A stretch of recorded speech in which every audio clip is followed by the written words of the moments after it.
po, good luck. Kamay sa mesa. Top 6 answers are on the board. Anong mamahaling bagay ang nasa bag ng isang babae? Go! Sir Bembol. Sing-sing. Sing-sing. Relax, mga sing-sing. Nandyan ba yan? Diyan, jewelry.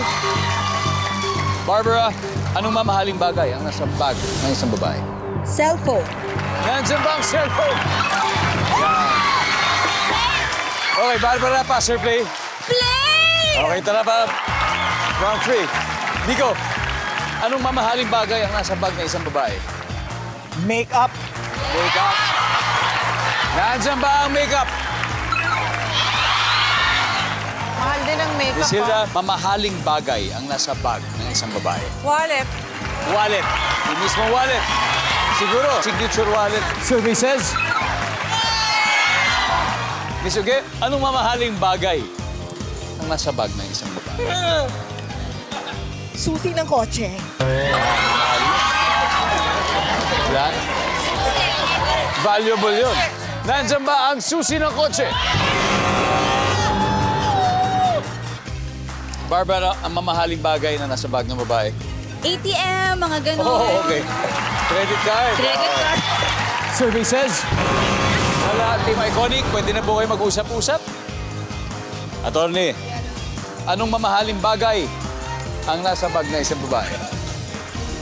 Susi ng bahay. Susi ng bahay. Kung kanina may susi ng kotse, ito naman susi ng bahay. Diyan may susi ng bahay. Wala. Here we go. Game. Sir Res, hula po. Ano kaya mamahaling bagay nasa bag ng isang babae? Yung bag mismo. Yung bag mismo, Sir Bembol? Sunglasses. Sunglasses. Miss Carmen?